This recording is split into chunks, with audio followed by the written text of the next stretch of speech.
A boy raised in an orphanage found a notebook with his childhood photo on a bench, and when he met its owner, he couldn't believe his eyes, for it was. The door to the medical office creaked open. Anna paused from filling out the patient records of the children at the orphanage. Fabian's head cautiously poked inside, his face flushed, and a long scratch ran across his cheek. "Fabian, what did you fight with Javier Hidalgo about this time?" the nurse asked, grabbing her head. "Come in. We need to treat that right away before it gets infected." Fabian squeezed into the office, as if some invisible force prevented him from opening the door wider and entering normally. "It's nothing, Ana. I wouldn't have come to you at all, but Senora Nunez freaked out, saying I'd only have a few moments left to live with this scratch." "Big deal, rusty wire." "Yeah, just a minor issue," the nurse remarked, applying a cotton pad soaked in hydrogen peroxide to the wound. "Ouch. It stings," the boy yelled. He had just turned 14. "Why did Javier hurt you? Did you two fight over Jimena, you little Casanovas?" Ana teased. "Well, not exactly over Jimena." Fabian began to fidget. "Javier's just a complete idiot, that's all." "I see. You should avoid that boy, it won't lead to anything good. Ever since I've known him, he's always trying to provoke or hurt someone." Ana sighed as she started to apply some dark liquid to Fabian's cheek wound with a cotton swab. "Ack! Ana! Are you trying to kill me?" Fabian almost jumped out of his seat. "No, Fabi, I just want to help you," the woman said gently and blew softly on the wound. "Ana, do you treat your own children as tenderly, or is this just for orphans like me?" Fabian suddenly asked. Ana remained silent.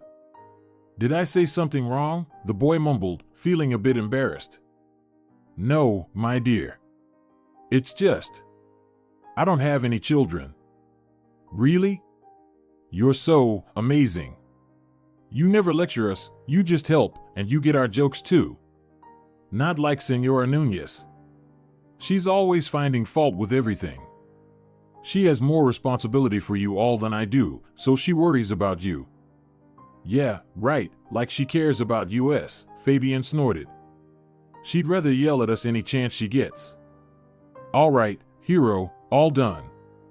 Come by tomorrow morning before lessons, and we'll check on your scratch." Ana patted the boy on the shoulder. "As you say, fairy of potions and ointments," Fabian grinned and, a second later, was already out the door. Ana's workday was over. She closed the last patient record, switched off the computer, quickly grabbed her purse from the chair, locked her office door, and headed to the exit. She still needed to stop by the pharmacy for Grandma Mona's medicine. Ana always worried about leaving her grandmother alone when she went to work. Her father never visited or asked if she needed anything, viewing her as a freeloader, a useless remnant of his wife who had passed away many years ago. "Hi, Grandma," Ana kissed the elderly woman sitting in her favorite rocking chair by the window on the cheek. They had shared a room ever since Grandma moved in with them. Her little house in the village had burned to the ground, and it was a miracle she managed to escape. Ana's father grumbled but accepted his mother-in-law. Ana always felt he did it just to avoid being judged by neighbors and co-workers. Alfredo Cano served in the police force, where he was respected. "Hello, my little bird," Grandma smiled. "How was your day? Did you manage to treat all the kids?" "Oh, Granny, they never stopped fighting. Today, Fabian came in with a scratched cheek. He just can't seem to get along with that troublemaker Javier. You're a nurse sent by God, my dear. For so many years, you've been treating not just the wounds of these rascals with so much love." "I love my job, Grandma. Remember when you told me I'd make a great nurse one day? You said it back when I was a child. It was obvious. First, you treated your dolls, then kittens and puppies. Remember how my cat couldn't give birth, and you helped her?" "Yes, I remember. Out of 5 kittens, only 1 survived. He lived to old age with you, such a charming tomcat he was." They fell silent, each lost in her own thoughts. "Shall we have dinner?" Ana suggested. "Has Dad been by?" He stopped by, took something, and rushed out again. Grandma struggled to rise from her chair. Oh, old age. My legs barely move. It's all right, I'll give you a light massage after dinner, and it'll feel better. And don't forget to lie on the spiky mat for at least 20 minutes a day. I remember, sweetie, I remember. I'll follow your advice. I always do. Good girl. On the weekend, I'll take you for a walk, Anna smiled, placing the container of food she had prepared the night before into the microwave. After dinner, her grandmother fell asleep, and Anna was left alone with her thoughts.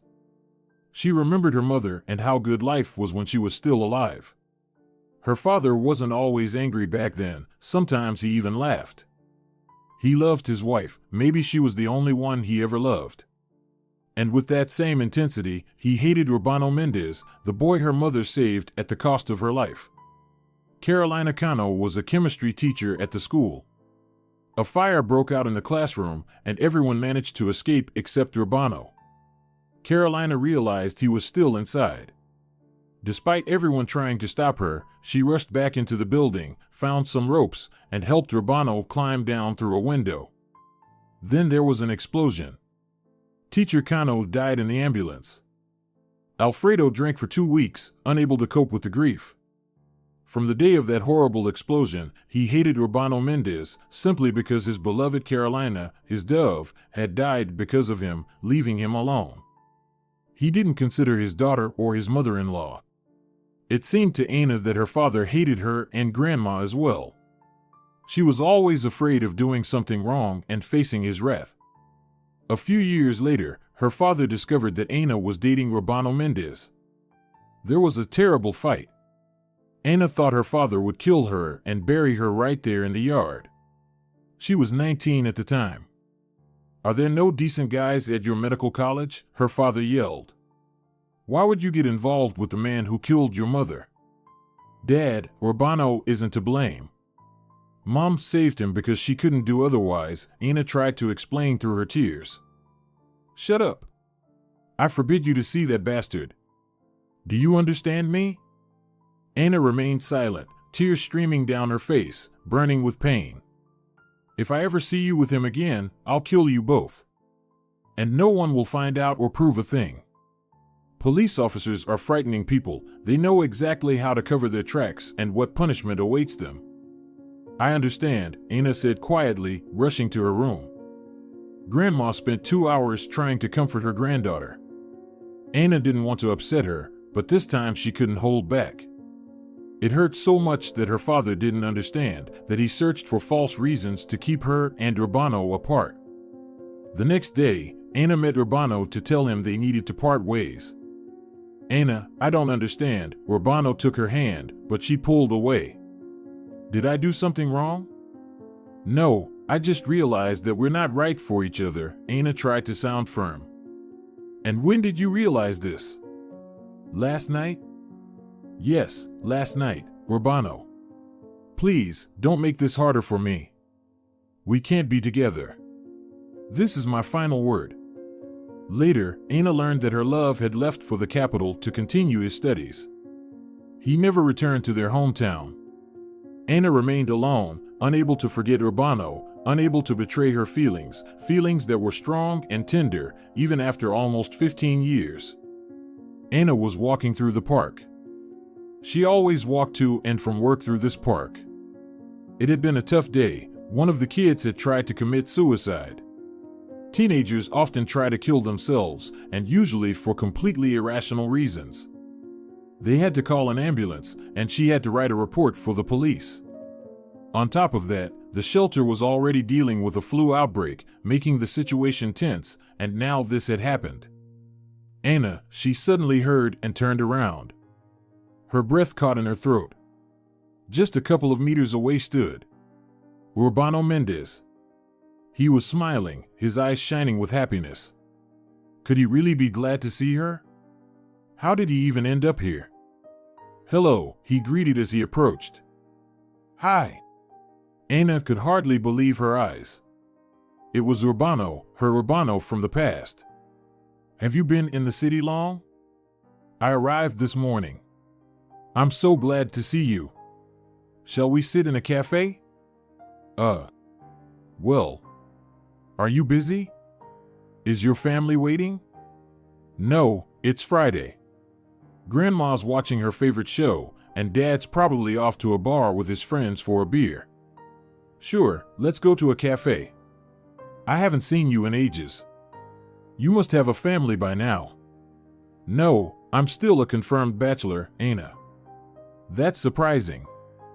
They walked toward a small cafe that served wonderful coffee and always had fresh pastries. How about we sit over there by the window? Anna suggested. Sure, I don't mind, Urbano agreed. They sat down and ordered 2 cups of coffee. Do you live with your dad and grandma? Urbano asked. Yes, nothing much has changed in my life, almost nothing. Did you become a trauma surgeon, like you planned? Yes, I traveled with the football team for a while. I've been all over. But now I've decided to come back home. My mom's getting older, she needs help. I'll be working in a children's clinic. It won't be the same money as in sports, but I'll figure something out. And you're still as beautiful as ever. You haven't changed at all. Oh, stop it. Anna blushed slightly. I've got plenty of wrinkles already. How did you manage to stay single all this time? It's quite simple. I could never forget you, my little bee, he said so sincerely and sadly that Anna's heart clenched. Only Urbano ever called Anna my little bee. It sounded so tender, so innocently childlike, so genuine. Suddenly, Anna realized that, aside from her grandmother Mona, no one else in the world loved her. No one. And now, like a butterfly, Urbano Mendez had fluttered back into her life. He hadn't forgotten her, and he still called her little bee. It hurt, yet felt sweet at the same time, deep inside. Urbano, Anna struggled to speak, forgive me. When I told you we had to break up back then, I didn't want that at all. It was all because of my dad. Because of your father? Urbano asked, surprised. Yes, she nodded and looked down. He still can't get over my mom's death. Back then. Your mom saved me, I remember that and will never forget it. I'm so sorry she did it at the cost of her own life. Urbano rubbed his fingers across the bridge of his nose, trying to fight back tears. He threatened to kill us both if I didn't break up with you. I was so scared. Not for myself, for you. My heart bled when I told you that day we couldn't be together. Anna took a sip of coffee to steady her trembling body and voice. My little bee. He grabbed her hand. Why didn't you tell me anything? We could have figured something out together. So many years. We could have been so happy. All these years. We'd have children by now, little bee. Urbano, I was such a fool. If I tell you one more thing, you will probably never forgive me. What is it, little bee? What are you hiding? What could make me unable to forgive you? Did you fall in love with someone else? No, I never managed to love anyone else, Urbano. It's something else. We still have a chance, don't we? Of course. I secretly hoped that you wouldn't reject me. Urbano smiled and kissed her hand. I'm tired of dancing to my father's tune. I'm always afraid of doing something wrong, something to make him angry. And then there's Grandma. I can't leave her. Oh God, so many wasted years. I've been such a fool. Stop beating yourself up. You know, sometimes happiness doesn't come immediately, it takes time. But now, we know our feelings are real. Shall we go to my place? He moved closer, and their lips met in a gentle kiss. These lips had yearned for the kisses of love for so long. They lay on Urbano's wide bed, silent. There was nothing to say, everything was already clear. Anna hadn't felt this happy in years.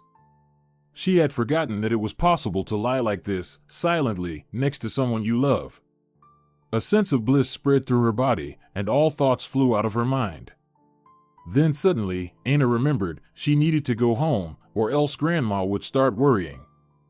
Anna, I still don't understand, Urbano said, playing with her hair. What was it that you said I'd never be able to forgive you for? The woman remained silent. Well, I meant that I rejected you at first, and now I'm proposing we get back together. I never imagined we'd meet again, let alone that you'd still be single. Oh, silly girl. What would I have to forgive you for? I'm just so happy we're together again. I haven't been this happy in many, many years. Me too. I don't care what my father says anymore. He always threatened to throw Grandma out on the street if I dared disobey him. So, I lived by his rules. And now it's just work at the orphanage as a nurse and home. And here I am, already 35. You're only 35, my little bee. We've got our whole life ahead of us.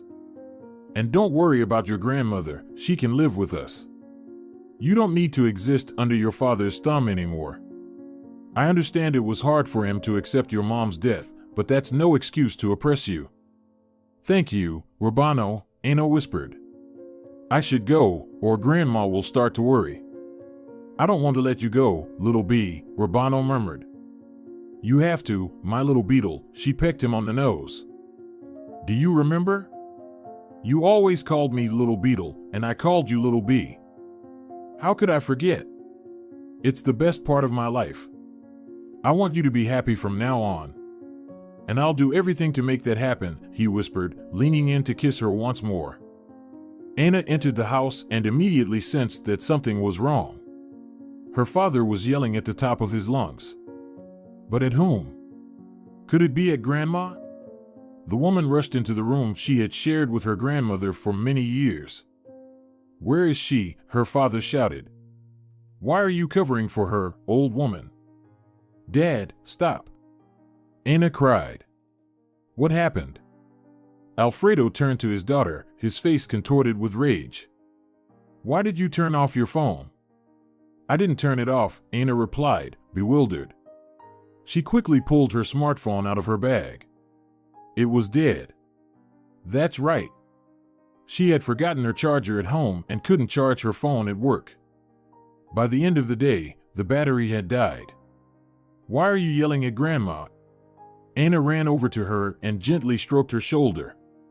Grandma Mona looked scared and very pale. Her lips were trembling and her eyes were full of tears. Where were you? Her father continued to yell. At work. Then I took a walk in the park, Anna calmly answered. What walk? Alfredo's eyes flashed, and his fists clenched as if preparing for a fight. Dad, I'm 35, in case you've forgotten, she said quietly, pouring her grandmother a glass of water from the pitcher on her bedside table. And what have you achieved at 35? My colleagues already have grown grandchildren, and you? PFF. You're still running around with those orphans of yours. So now it's my fault I'm not married yet? Anna was losing control but tried to keep calm for her grandmother's sake. Weren't you the one who forced me to break up with Urbano Mendez? I'm talking about a decent guy, not that piece of garbage. Urbano is a wonderful person. It's not his fault that Mom saved him at the cost of her own life. She just couldn't act otherwise, that's all. He was a 15-year-old kid back then. You've blamed him for Mom's death all your life, but it's completely unfair. What do you understand? Tears appeared in her father's eyes. He was a tough, harsh man, even cruel at times, but when it came to his wife, he instantly turned from a fierce beast into a gentle kitten. Alfredo ran out of the room without saying another word. How are you, Grandma? Anna asked, sitting down on her grandmother's bed. I'm fine, dear. Give me a pill, my heart is aching. All right, Anna walked over to the dresser where her grandmother's medicine was stored in the top drawer. She quickly found the right pill and handed it to Grandma Mona. Will you have dinner? Later. I'll sleep for a bit, her grandmother replied, lying down on the pillow. All right, Grandma. Don't worry, everything will be fine, Anna kissed her on the forehead and left the room. Her father wasn't home. He had probably gone to the bar again or to his friend the mechanic's garage. Either way, he would come back around midnight, dead drunk. Every Friday, for more than 20 years, he drank and then spent the whole weekend hungover, complaining about his worthless life, empty and joyless. Alfredo had never been interested in his daughter's life, never attended school events, and never supported her during tough times. It was always Grandma who did that. Without her, Ana would have had a much harder time. The woman went to the kitchen and poured herself some juice. She thought about Urbano again. How gentle he was with her today, how tenderly he spoke to her. It could have been like this every day for the past 15 years.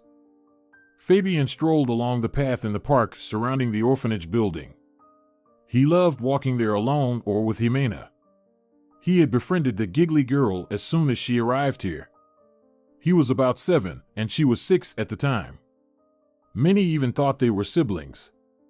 The boy approached a bench, his favorite one, and plopped down on it. It felt so good to sit in the shade of an old tree and listen to the birds singing in its sprawling branches. Suddenly, at the other end of the bench, Fabian noticed a notebook. The cover had a color photo. He moved closer and picked it up. No way. It was his photo. He must have been about 5 in it. He had seen that photo somewhere on the orphanage walls. But who would need to put it on a notebook cover? Very strange. Fabian opened the notebook, but was immediately disappointed. It was completely blank. Could it be that Jimena had made this as a gift for him and forgot it here?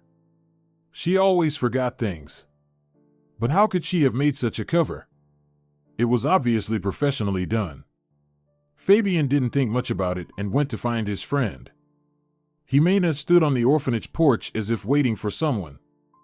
"Hey, Jimena. What are you doing there?" Fabian called out, quickening his pace. "I was waiting for you," the girl smiled. "Is this yours?" He held up the notebook he had just found. "No. Where did you get that?" "That's your picture, right?" "Yes. But I can't figure out whose it is." "I found it on the bench. Our favorite one. I thought you wanted to surprise me." "Oh, I would love to," Jimena laughed, "but there's no way I could get such a gift." "Hey, who do you think it belongs to?" "No idea who's a fan of you at our orphanage," Jimena giggled, taking the notebook from Fabian. "Let's go to our spot, and we'll think about it there."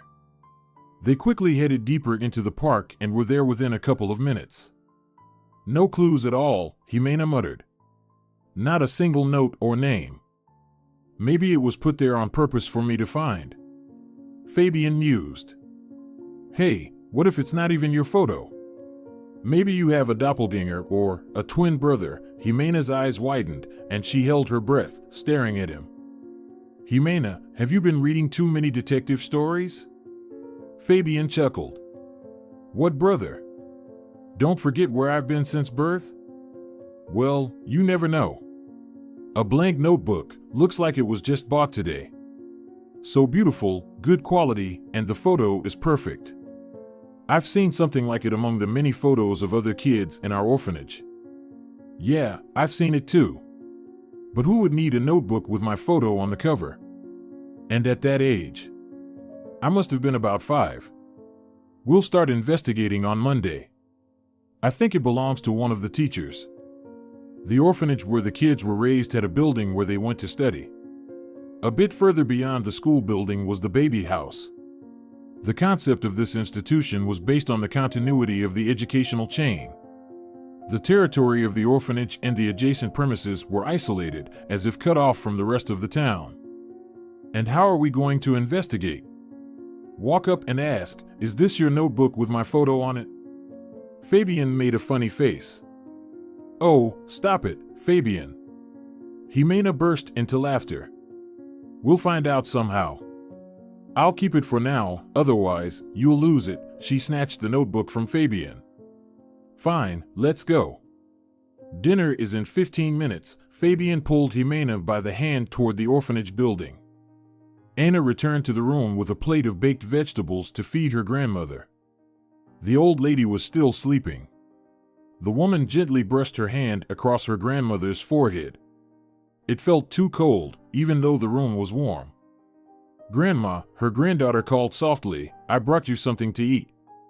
But Grandma Mona didn't respond. Her lips were slightly blue. Anna felt a sinking sensation in her stomach.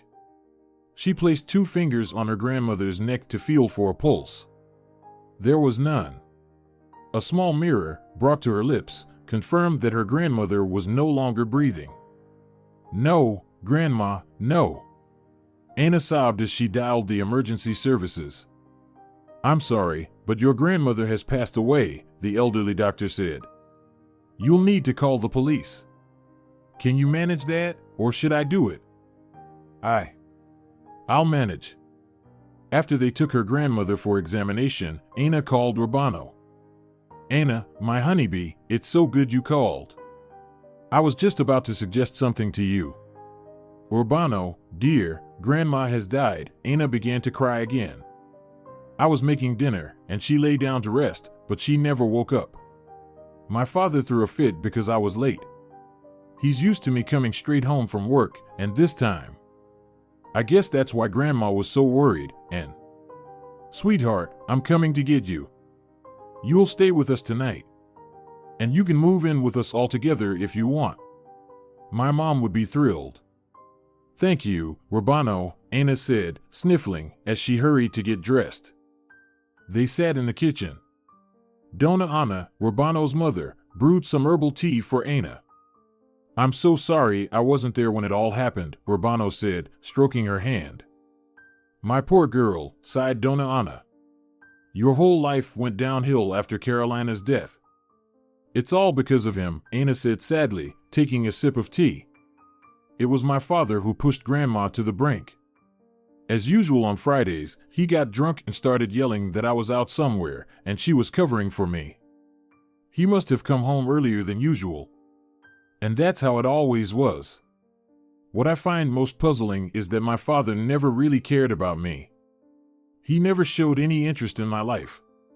If it weren't for Grandma, I don't know what would have happened to me. He would have probably sent me to an orphanage." Anna wasn't crying anymore. She had no tears left. She just sat at the table, staring into her cup of tea. "Everything will be fine now," Donna Anna said kindly. "You and Urbano will get married, and you'll finally give me some grandchildren." "We absolutely will," Urbano added. "We'll have the happiest family." Anna felt that she could finally relax.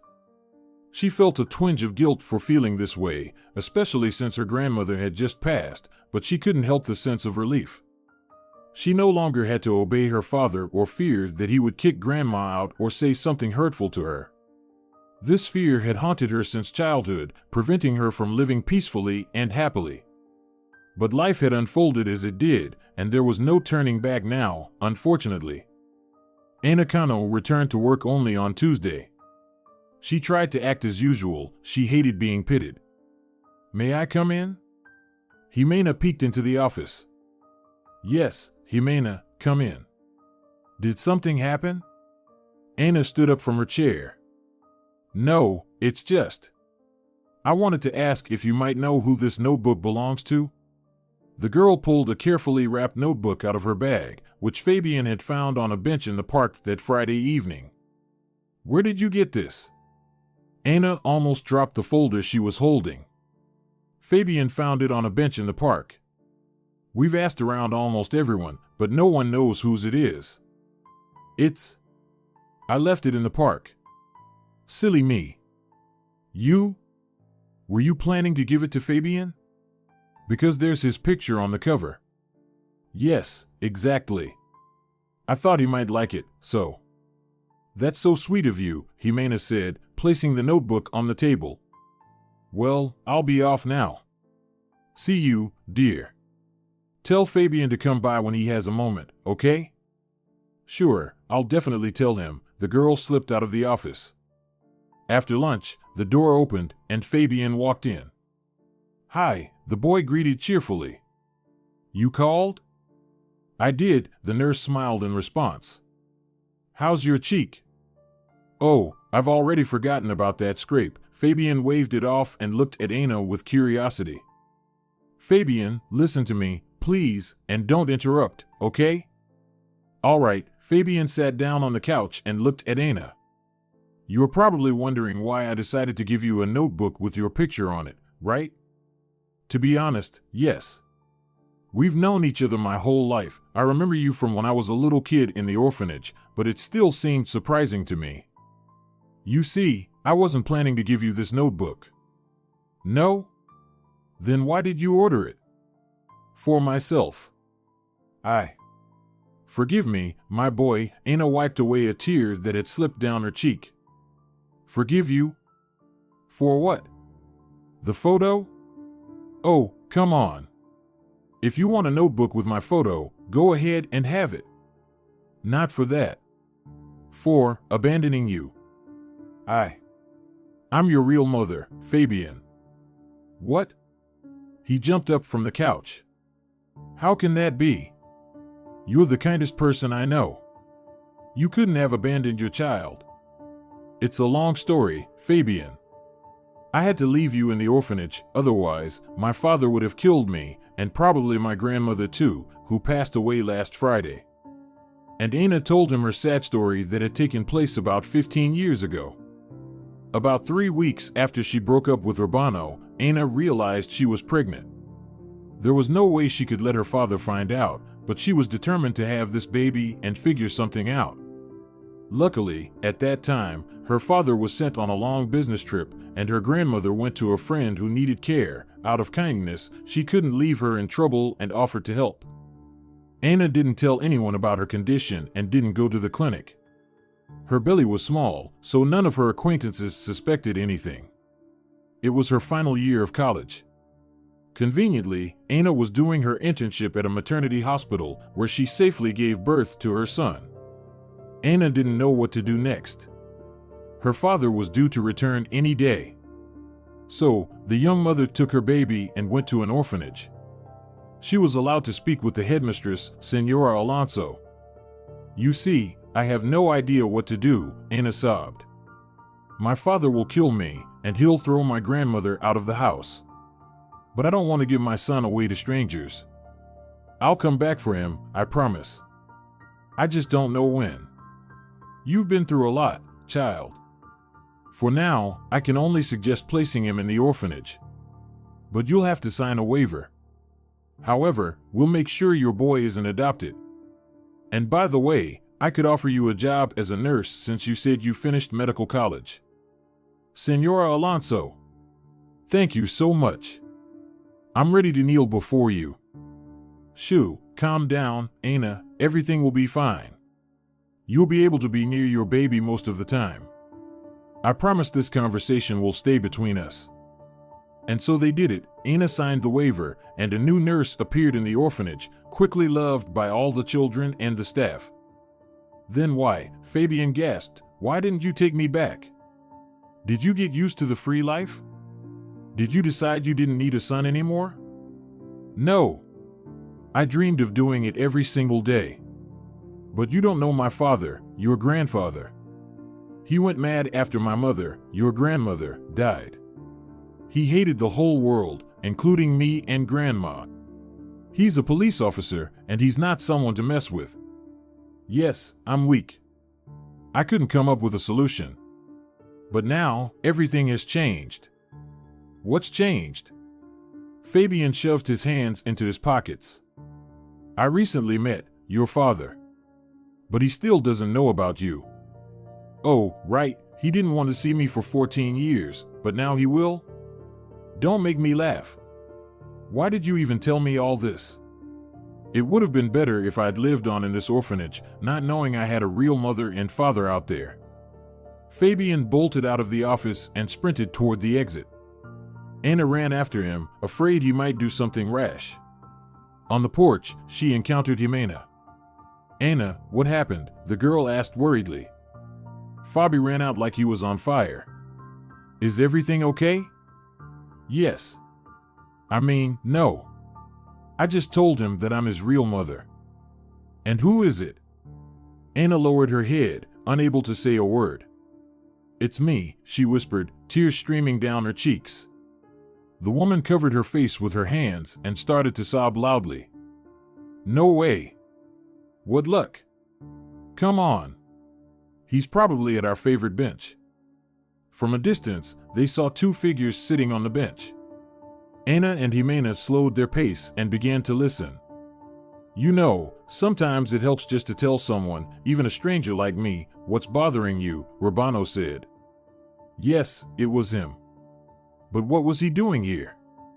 "She abandoned me, and for 14 years, 14 years. She walked past me and never took me back. Can a father really stop a mother from taking her child? Depends on the father. My beloved woman has such a father that even at 35, she still fears to move in his presence." "No way. Is he some kind of sea monster?" Fabian chuckled bitterly.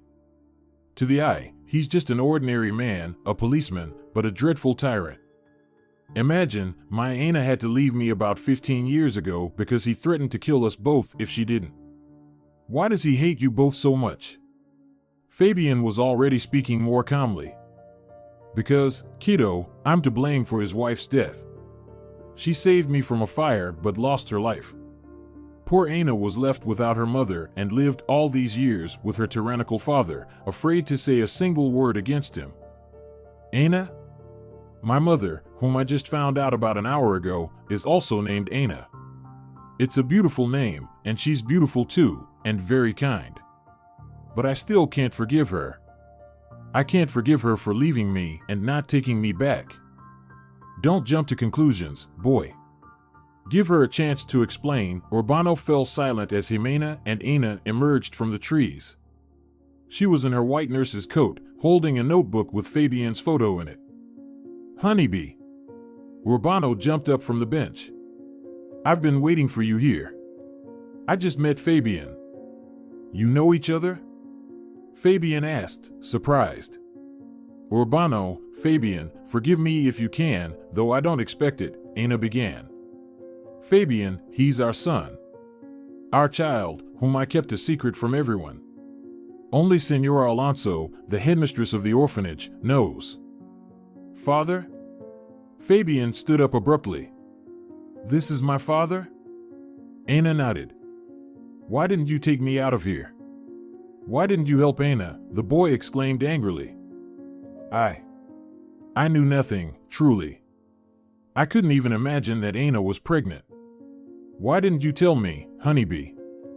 And then, something unexpected happened. Fabian threw his arms around Urbano's neck. Urbano hugged his son back and held him close. Tears welled up in both their eyes. Jimena and Anna also began to cry. They sat at their favorite spot. "Fabi, I'm so happy for you," Jimena said quietly. "But I'll miss you so much." "Don't worry, Zim. I'll come see you every day. I promise.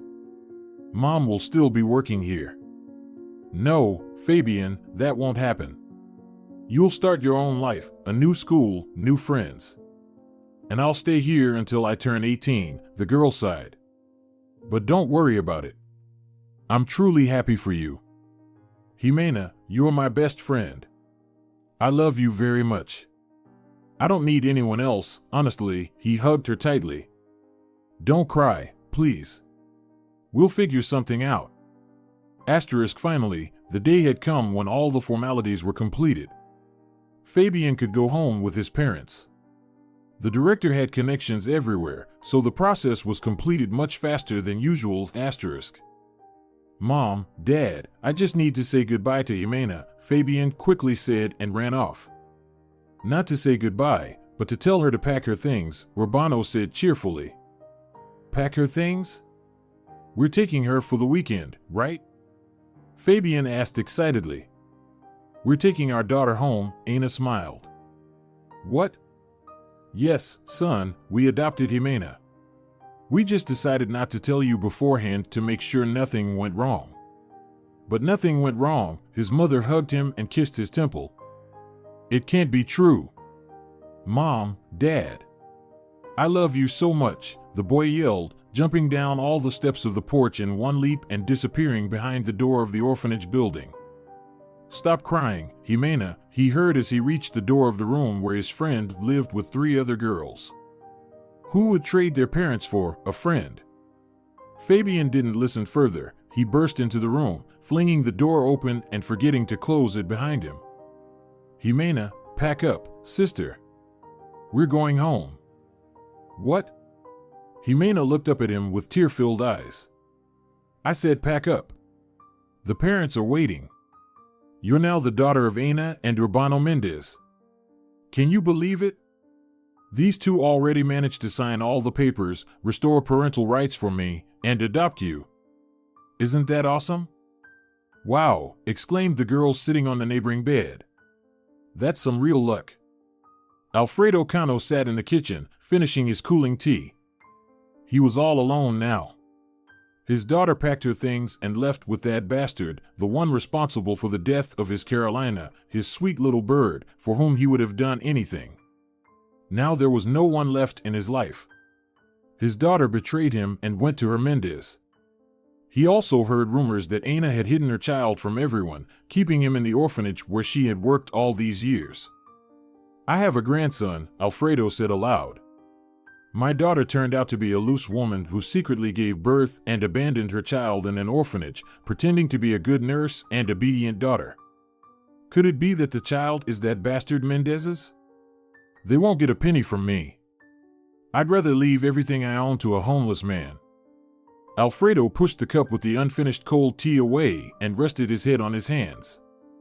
He felt disgusted, so disgusted that he didn't even want to drink, as he usually did on Fridays. For some reason, there was a sharp pain in his chest, and breathing became harder. "Is it really old age?" flashed through his mind. "Mom." Jimena called out from the kitchen. "The mulled wine is ready." "Okay, sweetie, turn off the stove, but don't touch the pot yet. Let it steep a little more." It was Urbano's birthday. They decided not to go anywhere and celebrate it in a cozy family setting. Dona Ana had prepared a whole mountain of dishes, and Jimena and Ana were helping her. Everything was ready. They were just waiting for the birthday boy, who was delayed at work, as luck would have it. But finally, the key turned in the lock, and Alfredo Cano entered the house. "Dad?" Ana asked in bewilderment. Urbano followed behind him. I came to ask for forgiveness, daughter. From you, your husband, and your son. I can't carry this burden any longer. I recently experienced a near-death experience. I saw your mother, Ana. She scolded me for not making you happy, for forbidding you from being happy and loved. Forgive me." Tears glistened in the father's eyes. "Oh, my God. Why didn't anyone tell me?" Ana covered her mouth with her hand. "I asked them not to. It all happened quickly and unexpectedly," her father sniffed as usual. "Come in, Alfredo." Dona Ana stepped into the hallway. "Let's celebrate Urbano's birthday together. You know, your grandfather doesn't look too bad," Jimena whispered to Fabian. He snorted in response and chuckled quietly. Ana approached her father and simply hugged him. "You know, Dad, I'm so glad you came, that you're no longer angry with Urbano. You let Mom go, right?" "Yes, sweetie. I've been a real fool all these years. I fixated on the idea that your mother died because of Urbano and made everyone's life miserable. Your grandmother died because of me. I yelled at her like a madman back then. I don't even know what got into me. She had a weak heart, Dad. It could have happened at any moment," Ana sniffed. "Shall we go to the table?" the birthday boy suggested. "It smells so good, I might eat someone." "Indeed, let's go." Ana chimed in. Everyone started taking their seats, chatting happily with one another. Such a big family, such a joyful family, gathered from entirely different people but all so dear and close.